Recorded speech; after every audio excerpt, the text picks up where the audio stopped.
Not many people came to the funeral, just us and a few neighbors. Halfway through the service, the door squeaked open and Uncle Harvey stumbled down the aisle.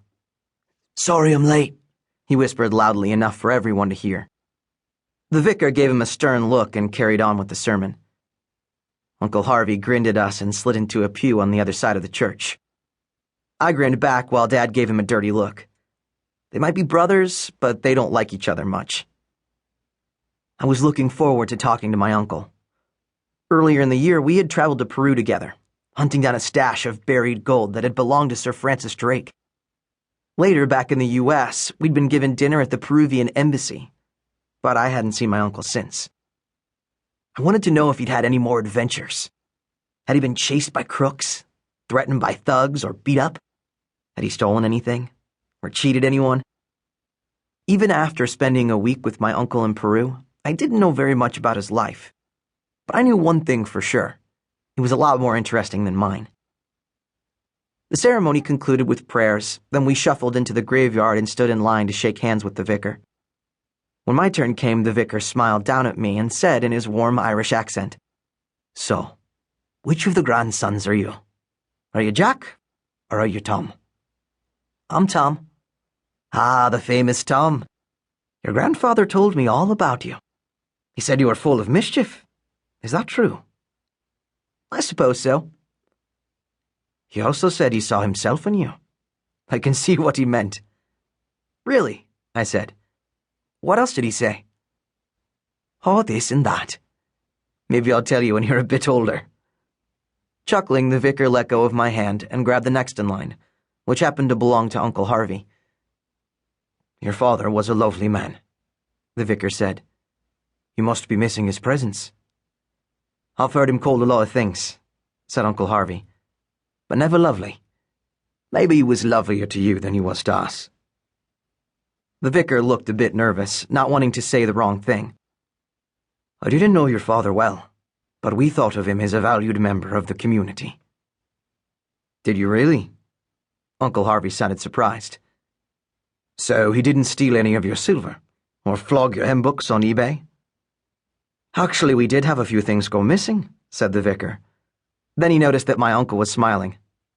"Ah, you're having a joke with me, aren't you?" "I'm so sorry," said Uncle Harvey. "I can't help myself." "Even in times of trouble, it's good to have a smile on your face." The vicar beamed and moved to talk to the next person in line. As my uncle and I walked through the churchyard, he winked at me. I winked back. Now we knew how Grandpa had been supplementing his pension. Uncle Harvey said, "How's life, kid?" "It's okay. A little boring.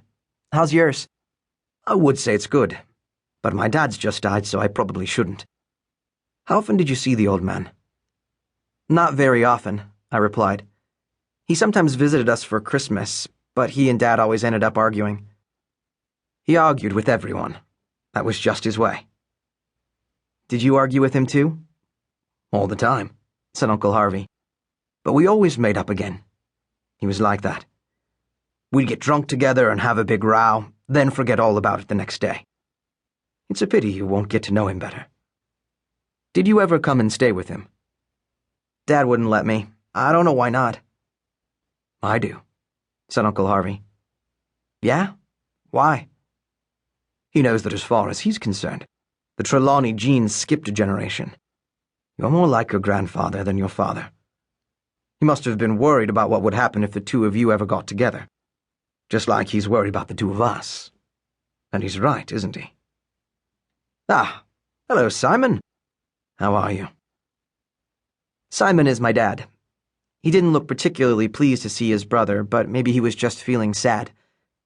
I guess you would feel sad if your father died. Even if the two of you had furious arguments whenever you happened to be in the same room at the same time. The brothers shook hands. Then Uncle Harvey kissed my mom on both cheeks and said hello to Jack and Grace. "I've invited the vicar to join us for lunch," my father said to Harvey. "Can you give him a lift in your car? There isn't much room in ours." "Sure. Where are we going?" "I've booked a table at a restaurant on the coast. Apparently it's very good. You can follow me there." "Great.